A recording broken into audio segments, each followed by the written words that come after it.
নমস্কার, আমি জহিতা। নমস্কার, আমি ইন্দ্রাণী। শুরু করছি বিয়ন্ড পলিটিক্স। ইসলামাবাদ আলোচনায় হলোটা কি? যুদ্ধের এখনো অনেক কিছু বাকি।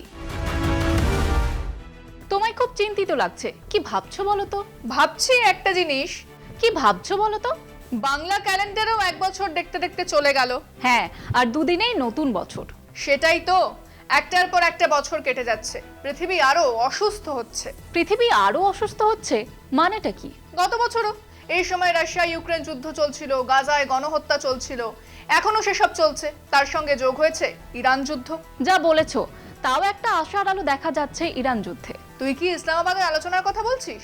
হ্যাঁ, যুদ্ধ থামার কিছু তো আশা দেখা যাচ্ছে। ইসলামাবাদ অ্যাকর্ড সাইন হলে তো আশার আলো দেখা যাবে বইকি, কিন্তু সমস্যা আছে অনেক। আবার কি সমস্যা হলো? ট্রাম্প তো চুপ করছেন না। জেডি ভান্সকে ইসলামাবাদে পাঠিয়েছেন শান্তি আলোচনা করার জন্য, কিন্তু উনি ওয়াশিংটনে বসে বসে হুমকি দিয়েই যাচ্ছেন। শান্তি আলোচনার মাঝেও হুঁশিয়ারি? আবার কি, পাগল রাজা ডোনাল্ড ট্রাম্প থামছেনই না। এই দেখ, মার্কিন প্রেসিডেন্ট ডোনাল্ড ট্রাম্প 12 এপ্রিল একটা বড় ঘোষণা করলেন। যুক্তরাষ্ট্রের নৌবাহিনী অবিলম্বে হরমুজ প্রণালীতে প্রবেশ ও প্রস্থানকারী জাহাজ অবরোধ করা শুরু করবে। পাকিস্তানের ইসলামাবাদে অনুষ্ঠিত যুক্তরাষ্ট্র ইরান যুদ্ধবিরোধী আলোচনা ব্যর্থ হওয়ার পর এই সিদ্ধান্ত নিয়েছেন মার্কিন সুপ্রিমো। এই পদক্ষেপ বিশ্ব রাজনীতি ও জ্বালানি বাজারে নতুন করে অনিশ্চয়তা তৈরি করেছে। ইসলামাবাদে 21 ঘন্টার বৈঠকটি ছিল 1979 সালের ইরান বিপ্লবের পর দুই দেশের মধ্যে সর্বোচ্চ পর্যায়ের সরাসরি আলোচনা। মার্কিন প্রতিনিধি দলের নেতৃত্ব দেন ভাইস প্রেসিডেন্ট জেডি ভান্স এবং ইরানের পক্ষে নেতৃত্ব দেন পার্লামেন্ট স্পিকার মোহাম্মদ বাঘের গালিবাফ। মধ্যস্থতাকারীর ভূমিকা পালন করে পাকিস্তান। তবে পারমাণবিক কর্মসূচি নিষেধাজ্ঞা প্রত্যাহার, ক্ষতিপূরণ এবং হরমুজ প্রণালীর নিয়ন্ত্রণ নিয়ে মতপার্থক্যের কারণে কোনো চুক্তি হয়নি।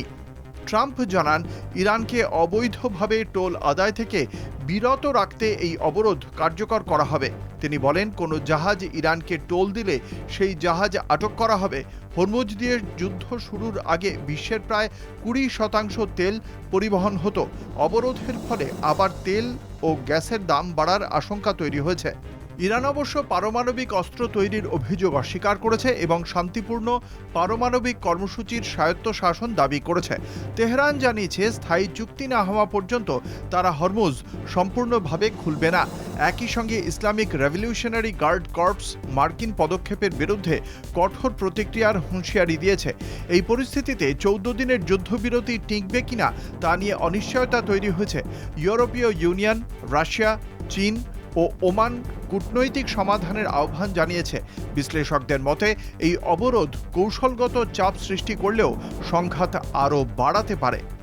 তেলের দাম বৃদ্ধি, বিশ্ব অর্থনীতিতে অস্থিরতা এবং পশ্চিম এশিয়ায় নতুন সামরিক সংঘাতের ঝুঁকি তৈরি হয়েছে।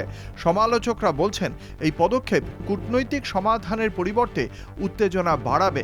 সব মিলিয়ে হরমুজ প্রণালীকে কেন্দ্র করে যুক্তরাষ্ট্র ও ইরানের এই সংঘাত এখন বিশ্ব রাজনীতির সবচেয়ে গুরুত্বপূর্ণ সংকটে পরিণত হয়েছে। এর ফলাফল নির্ভর করছে ভবিষ্যৎ আলোচনার ওপর। ইসরায়েলেও থামছে না। না, ইসরায়েলের থামার জায়গা নেই। কেন গো, ওরা থামছে না কেন? আমেরিকার কাছে যুদ্ধটা কিছুটা ইসরায়েলের স্বার্থে, কিছুটা নিজেদের স্বার্থে, কিন্তু ইসরায়েলের যুদ্ধটা ইসরায়েলের শাসকের স্বার্থে। কেন? নেতানিয়াহুর কি স্বার্থ? সামনে ইসরায়েলের ভোট। নেতানিয়াহু লেবানন আক্রমণ করে একটা এক্সোডাস ঘটাতে চান। এক্সোডাস? সেটা কি রকম? লেবানন থেকে হেজবোল্লাহ ইসরায়েলি ঔপনিবেশিকদের তাড়িয়ে দিয়েছিল। নেতানিয়াহু যদি হেজবোল্লাহকে আক্রমণ করে একটা বাফার জোন তৈরি করতে পারেন, তাহলে সেই ইসরায়েলি ঔপনিবেশিকদের আবার জায়গা করে দিতে পারবেন। সেটা নেতানিয়াহুর ইমেজের জন্য ভালো, তাই তো? একেবারেই তাই। ভোটের আগে ভালো শাসক হয়ে যাবে নেতানিয়াহু কট্টরপন্থী ইহুদিদের কাছে। তাহলে ইসলামাবাদ বৈঠকে আমেরিকা যাই করুক, ইসরায়েলের জন্য শান্তি প্রতিষ্ঠা হবে না? না, জেডি ভান্সকে ওর রাজনৈতিক ক্যারিয়ারের সবচেয়ে গুরুত্বপূর্ণ মিশন দিয়েছেন ডোনাল্ড ট্রাম্প, কিন্তু ভান্সকে একটু ইতিহাসে ফিরে যেতে হবে। মানে ঠিক বুঝলাম না। 1977 সালে তৎকালীন প্রেসিডেন্ট হেনরি কিসিঞ্জার একটা ব্যালেন্সড কূটনীতি নিয়েছিল ইসরায়েলকে নিয়ে। ভান্সকে সেই পথে নিতে হবে। কিরকম ব্যালেন্সড, আমাকে একটু খুলে বলো তো। তুই এই খবরটা দেখ, তাহলেই বুঝে যাবি।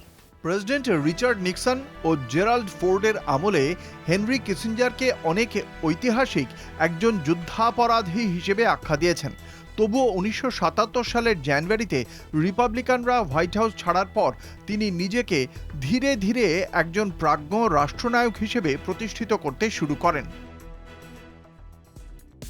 1977 সালের 13ই নভেম্বর প্রাক্তন ইসরায়েলি প্রধানমন্ত্রী গোল্ডা মেয়ারকে সম্বর্ধনা জানাতে গিয়ে কিসিঞ্জার যুক্তরাষ্ট্র ইসরায়েল সম্পর্ক নিয়ে তাঁর দৃষ্টিভঙ্গি তুলে ধরেন।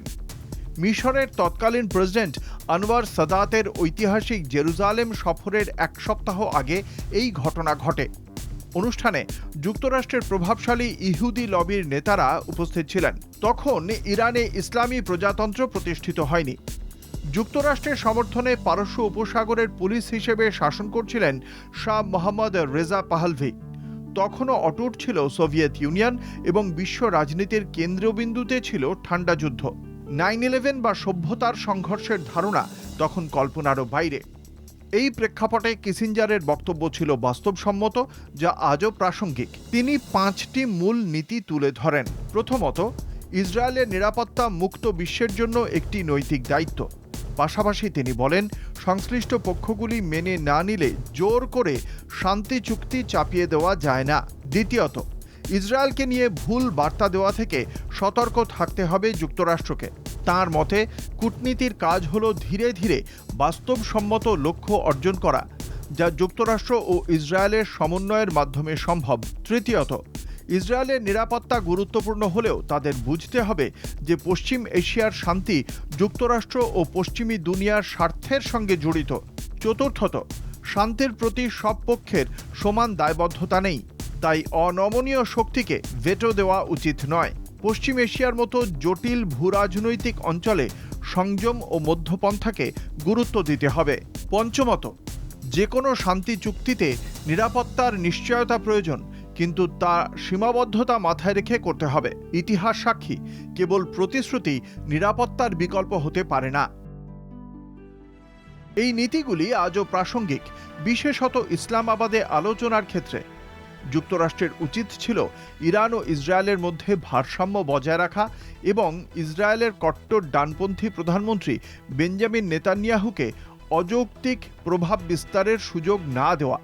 একই সঙ্গে জরুরি ছিল ইরানের প্রাচীন সভ্যতার প্রতি সম্মান দেখানো। মার্কিন প্রেসিডেন্ট ডোনাল্ড ট্রাম্প নিজেকে নৈতিক নয়, বরং লেনদেনমূলক রাজনীতির নেতা হিসেবে তুলে ধরলেন। ইসলামাবাদের আলোচনা ছিল যুক্তরাষ্ট্রের দায়িত্ববোধেরও পরীক্ষা। যুক্তরাষ্ট্রের উচিত ছিল নিজেদের কৌশলগত স্বার্থকে অগ্রাধিকার দিয়ে পশ্চিম এশিয়ার ভারসাম্যপূর্ণ ও নৈতিক শান্তি প্রতিষ্ঠায় ভূমিকা নেওয়া। ট্রাম্প হুঁশিয়ারি দিয়ে যাচ্ছেন কেন, আমাকে একটু বোঝাবে? ট্রাম্পকে বুঝতে হলে একটু বাজার বুঝতে হবে, বুঝলি? বাজার বুঝতে হবে কেন? ট্রাম্প ব্যবসায়ী, বাজার বুঝে যুদ্ধ থামান, বাজার বুঝে উস্কানি দেন। তো সে কারণেই মাঝে মাঝে হুঁশিয়ারি দিচ্ছেন। একেবারেই তাই। আর প্রিয় বিবি নেতানিয়াহুকে এত সহজে চটাতে চাইছেন না ট্রাম্প। শুধু নেতানিয়াহুকে তুষ্ট করতে যুদ্ধের উস্কানি? আমেরিকার কাছে যুদ্ধ খুব বড় একটা ব্যাপার নয়। ওদের কাছে যুদ্ধ মানে অস্ত্র ব্যবসা। শুধু আর্মস লবির দাপটে আমেরিকা সারা বছর কোথাও না কোথাও যুদ্ধ লাগিয়ে রেখেছে। সেটাই হলো গিয়ে আসল কথা, যুদ্ধ চাই তাই যুদ্ধ করে। তা না হলে কি, একদিকে যখন সন্ধির কথা হচ্ছে তখন আরেকদিকে ট্রাম্প হুঁশিয়ারি দিচ্ছেন। সত্যিই কি অদ্ভুত। চলো শেষ করি। বিয়ন্ড পলিটিক্স আজকের মতো এই পর্যন্তই। দেখতে থাকুন কলকাতা টিভি, রাত দিন 7 দিন।